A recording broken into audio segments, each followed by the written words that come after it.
Hello बच्चों, welcome back to my YouTube channel. Last video में हमने आरएनए का टाइप्स एंड उनका फंक्शंस पढ़ा था और प्रोटीन सिंथेसिस का एक बेसिक आउटलाइन भी देखा था। अगर आपने वो वीडियो नहीं देखा है, उसका लिंक डिस्क्रिप्शन में मिल जाएगा। प्लीज वो वीडियो देख लो तो ये वाला बहुत इजीली समझ में आ जाएगा। Okay, so in this video हम लोग प्रोटीन सिंथेसिस का बेसिक स्टेप्स देखेंगे। There are 3 basic steps. कौन से स्टेप्स होते हैं? Transcription, translation and translocation. तो चलो एक एक करके इनको देख लेते हैं। ओके स्टूडेंट्स, तो चलो ये हमारा डीएनए है। अभी हमने पढ़ा है कि डीएनए कैरेक्टर्स कंट्रोल करता है। तुम्हारे बॉडी के हाइट है, हेयर है, स्किन कलर है, आई कलर है, ये सब कैरेक्टर कौन कंट्रोल करने वाला है? डीएनए। बट डीएनए ये काम करता कैसे है? By producing a protein. ये भी हमने देखा था। लेकिन ये प्रोटीन प्रोड्यूस करने के लिए डीएनए अकेला काम नहीं करेगा। डीएनए को लगेगा किसका हेल्प? आरएनए का। तो कैन वी से डीएनए और आरएनए मिलकर प्रोड्यूस करेंगे प्रोटीन। तो अपने को आंसर में क्या लिखना है? DNA produces proteins through RNA and this process is called as central dogma of protein synthesis. Okay, अच्छा, लास्ट वीडियो में हमने टाइप्स ऑफ आरएनए भी पढ़ा था, तो एक बार क्विकली देख लेते हैं। What are the 3 types of RNA? अपने को पता है। एक होता है M RNA, that is messenger RNA. एक होता है R RNA, that is ribosomal RNA. And एक होता है T RNA, that is transfer RNA. तो चलो इस प्रोटीन सिंथेसिस के प्रोसेस का पहला स्टेप ट्रांसक्रिप्शन देख लेते हैं। ओके, तो ये है हमारा सेल। सेल के अंदर न्यूक्लियस, न्यूक्लियस के अंदर है जीन। अब मुझे बताओ, जीन के ऊपर है इंफॉर्मेशन ऑफ प्रोटीन सिंथेसिस। लेकिन थोड़ा याद करना, हमने पढ़ा है डीएनए में न्यूक्लियोटाइड का सीक्वेंस होता है। एडेनिन, गोनिन, साइटोसिन, थाइमिन, ये हमने पढ़ा हुआ है। तो can you see here, A is pairing with T, G is pairing with C. ऐसा ATGC CGTA, ATGC CGTA continuously चलते रहेगा डीएनए पे। यही सीक्वेंस प्रोटीन बनाने का इंफॉर्मेशन है। आई रिपीट, ये जो सीक्वेंस है न्यूक्लियोटाइड का, यही प्रोटीन बनाने का इंफॉर्मेशन है। बराबर? तो नाउ लिसन, जीन न्यूक्लियस के बाहर जा सकता नहीं है। तो जीन अपना इंफॉर्मेशन कॉपी करके क्या प्रोड्यूस करने वाला है? एमआरएनए। बराबर है? तो कैन वी से mRNA will be produced as per the sequence of nucleotides on DNA. DNA के ऊपर जो न्यूक्लियोटाइड हैं उसके हिसाब से mRNA बनाया जाएगा और इस प्रोसेस को हम बोलेंगे ट्रांसक्रिप्शन। तो एग्जाम में क्या लिखेंगे answer? mRNA is produced as per the sequence of nucleotides on DNA. This process is called as transcription. ये ट्रांसक्रिप्शन होता है न्यूक्लियस के अंदर। तो चलो न्यूक्लियस के अंदर जाके देखते हैं। वाह, क्या एनिमेशन है! ओह, तो चलो इमेजिन करो, ये पूरा पार्ट अपना डीएनए है। बीच में जो ग्रे पार्ट दिख रहा है वो जीन है। जीन के ऊपर इंफॉर्मेशन है। तो देखो, सबसे पहला स्टेप, डीएनए के जो दोनों स्ट्रैंड्स हैं they will separate from each other. DNA के दोनों स्ट्रैंड अलग हो जाएंगे। ओके, अभी दूसरा बात, दोनों स्ट्रैंड्स में से सिर्फ एक स्ट्रैंड यूज किया जाएगा एमआरएनए बनाने के लिए। तो हम क्या लिखेंगे? Only one of the 2 strands of DNA they will be used for this process. उस स्ट्रैंड को हम बोलेंगे टेम्पलेट स्ट्रैंड। अभी मुझे बताओ, यहां पे नीचे कैन यू सी न्यूक्लियोटाइड का सीक्वेंस है, इसको हम बोलते हैं टेम्पलेट स्ट्रैंड। चलो यहां पे ए G T C, A T G सी, ये सब मुझे दिख रहा है। नाउ लिसन, टेम्पलेट स्ट्रैंड के ऊपर बनेगा mRNA। mRNA भी किस चीज का बनता है? न्यूक्लियोटाइड्स। अभी याद करो, आरएनए में कौन से न्यूक्लियोटाइड होते हैं? एडेनिन होता है, हाँ। गोनिन होता है, हाँ। साइटोसिन भी होता है, बट थायमीन नहीं होता है, उसके जगह आता है यूरासिल। तो यहां पे जब हम mRNA प्रोड्यूस करेंगे तो हम क्या यूज करेंगे? यूरासिल। तो अभी देखो, टेम्पलेट पे पहला एडेनिन दिख रहा है, उसके ऊपर जब mRNA बनेगा तो वहां पे हम क्या लगाएंगे? यू, मतलब यूरासिल। उसके बाजू में दिख रहा है गोनिन, तो उसके ऊपर जब mRNA बनेगा तो हम क्या लगाएंगे? साइटोसिन। वैसे ही टी के सामने क्या आएगा?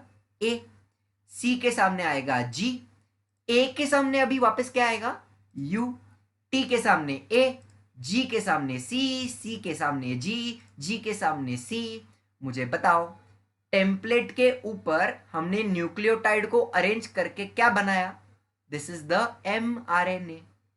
नाउ लिसन, mRNA बन चुका है, ध्यान से सुनो।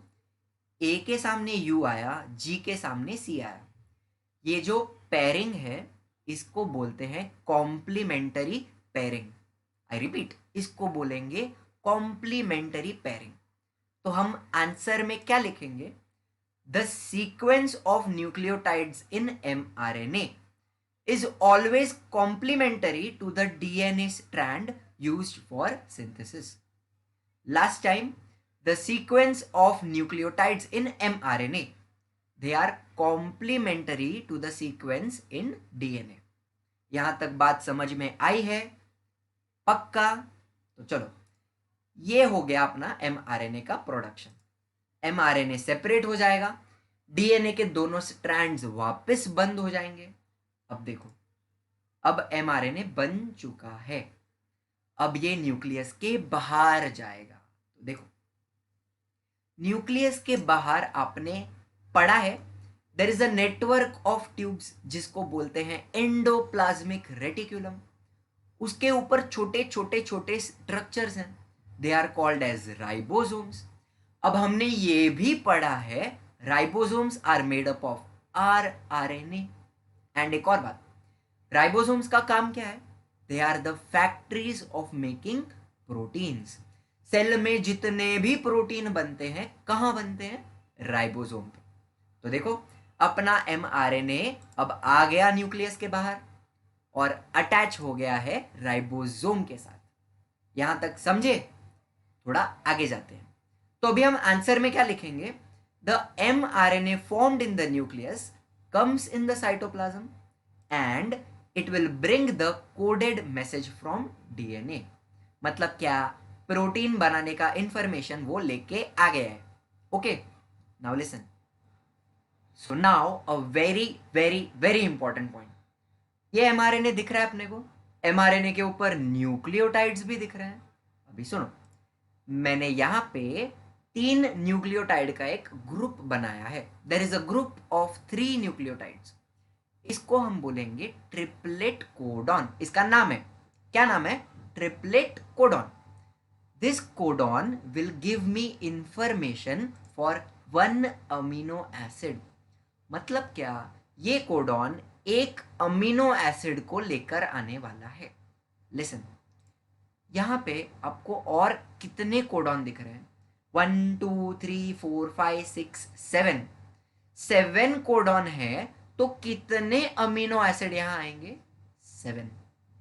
1 codon gives me 1 amino acid. ये बात याद रखो। अभी यहां पे सिर्फ 7 दिख रहे हैं, बट सिर्फ 7 नहीं होते हैं, mRNA बहुत बड़ा है। There are thousands of codons present on mRNA। Are you understanding? तो चलो थोड़ा आगे जाते। अब देखो, सब कुछ रेडी है, पूरा सेटअप हो गया है। mRNA राइबोसोम पे अटैच हो गया है। सिर्फ जो अमीनो एसिड चाहिए वो पूरे साइटोप्लाज्म में स्कैटर्ड है। तो अब करना यह है, एक एक अमीनो एसिड को उठा के राइबोसोम पे लेकर जाना है। And that process is done by tRNA. देखो कैसा, एक एक अमीनो एसिड को वहां वो लेके जाएगा। तो चलो ये लास्ट प्रोसेस देख लेते हैं। तो बच्चों, नीचे है एमआरएनए, उसके पीछे है राइबोसोम, ये दोनों अटैच हो चुके हैं। चलो इस प्रोसेस को शुरू करते हैं। नाउ ये जो ग्रुप दिख रहा है उस ग्रुप को बोलेंगे codon. Codon gives me information for one amino acid. बरोबर है। अमीनो एसिड कौन लेके आने वाला है? टीआरएनए। यहां पे आपको और भी कोडॉन्स दिख रहे हैं, तो देखो हम क्या लिखेंगे? As per the codons on mRNA, amino acids are supplied by the tRNA.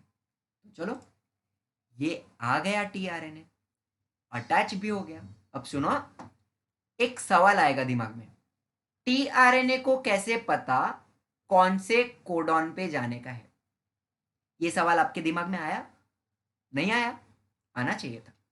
तो सुनो, ये पिक्चर में देखो, नीचे का जो 3 न्यूक्लियोटाइड है वो एमआरएनए का है, ऊपर का जो 3 न्यूक्लियोटाइड है वो टीआरएनए का है। हाँ, टीआरएनए के नीचे भी न्यूक्लियोटाइड होते हैं।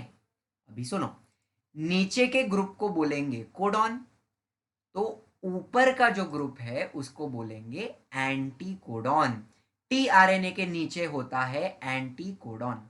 नाउ लिसन, कोडॉन पे ए है तो एंटी कोडॉन पे यू है, कोडॉन पे सी है तो एंटी कोडॉन पे जी है। तो कैन वी से यहां पे anti codon and codon, they are also complementary to each other, and this is how tRNA को पता चलेगा कौन से कोडॉन पे अटैच होना है। Are you understanding? Last time anticodon and codon ये लोग भी कॉम्प्लीमेंटरी होते हैं। यहां तक सब कुछ क्लियर है? This process is called as translation. बहुत इजी है। तो लास्ट बार, as per the codons on mRNA, amino acids are supplied by tRNA. This is called as translation. बहुत इजी। थोड़ा आगे जाते हैं। चलो, अभी सेकेंड टीआरएनए आ गया है, ये भी अमीनो एसिड लाया। नाउ लिसन, अमीनो एसिड्स को हमें ज्वाइंट करना है, उनके बीच में हमें एक बॉन्ड बनाना है। ये बॉन्ड हमें आरआरएनए हेल्प करेगा बनाने के लिए। तो हम क्या लिखेंगे? The amino acids brought by tRNA, they are bonded together, they are joined with the help of rRNA. देखो, आपको एक लाइन दिख रहा है दोनों के बीच में, वो बॉन्ड है और उसका नाम है पेप्टाइड बॉन्ड। क्या बोलेंगे? Peptide bond. इजी? ओके। अभी ये आ गया थर्ड टीआरएनए और पहला वाला टीआरएनए उड़ गया। अभी मुझे बताओ, पहले कोडॉन का काम खत्म हो गया है, तो अब राइबोसोम क्या करेगा? वो आगे शिफ्ट होगा। तो देखो, राइबोसोम आगे शिफ्ट हो गया है। तो listen, the ribosome keeps on moving from one end of mRNA to other end. कितना आगे गया? By the distance of one codon. इसको हम बोलते हैं ट्रांसलोकेशन। ये जरा भी डिफिकल्ट प्रोसेस नहीं है, बहुत सिंपल चीज है। राइबोसोम आगे आगे शिफ्ट होने वाला है bye the distance of one codon, that's it. तो हमने तीनों प्रोसेस देखी, ट्रांसक्रिप्शन भी देखा, ट्रांसलेशन भी देखा और ट्रांसलोकेशन भी देखा। तो अभी इस प्रोसेस को खत्म करते हैं। चलो, ये आ गया दूसरा टीआरएनए, बॉन्ड बन गया, राइबोसोम शिफ्ट हुआ, पहला वाला उड़ गया। ठीक है, दूसरा टीआरएनए आया, बॉन्ड बना, राइबोसोम शिफ्ट हुआ, पहला वाला उड़ गया। फिर आएगा दूसरा टीआरएनए, बॉन्ड बना, पहला वाला, अच्छा राइबोसोम शिफ्ट हुआ, पहला वाला उड़ गया।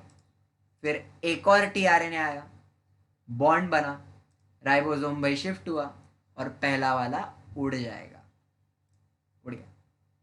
यहाँ तक आपको अगर समझा है तो आप बहुत स्मार्ट हो भाई, बिकॉज मेरे को तो ये प्रोसेस नहीं आती। तो यहाँ बन गई अमीनो एसिड की चेन, और इस चेन को हम बोलेंगे प्रोटीन। जरा आप याद करो, अमीनो एसिड्स के बीच में कौन सा बॉन्ड होता है? Peptide bond. एंड यहाँ पे बहुत सारे पेप्टाइड बॉन्ड है, तो इस चेन का एक और नाम है, we can call it polypeptide chain. क्या बोलेंगे? Polypeptide chain. तो सुनो, मेनी पॉलीपेप्टाइड चेन्स, यहां पे आपको दिख रही है 3-4 पॉलीपेप्टाइड चेन है। जब ये चेन्स, छोटी छोटी चेन आपस में एंटेंगल हो जाएंगी तो एक कॉम्प्लिकेटेड स्ट्रक्चर बन जाएगा, उसको हम बोलेंगे कॉम्प्लेक्स प्रोटीन। तो जब छोटा छोटा चेन्स एंटेंगल होता है तो वो क्या बनाता है? Complex protein. बच्चों, यहां तक आपको अगर प्रोसेस समझ में आया है तो बहुत अच्छी बात है। ये वीडियो अगर आपको पसंद आया है तो प्लीज़ लाइक करो, शेयर करो, अपने दोस्तों तक पहुंचाओ, सब्सक्राइब भी करो, मुझे बहुत अच्छा लगेगा। कोई टॉपिक नहीं समझा, कहीं कुछ डिफिकल्टी है, कुछ बात नहीं पसंद आई, तो उसको प्लीज़ कमेंट्स में लिखो। I try my best to arrange, कुछ और अरेंज कर सकता हूँ। एंड वीडियो के एंड में एक समरी दिया है तीनों प्रोसेस का, वो आप लिख लो, कॉपी कर लो, आपको एग्जाम के टाइम पे बहुत हेल्प करेगा। And lastly, thank you for watching.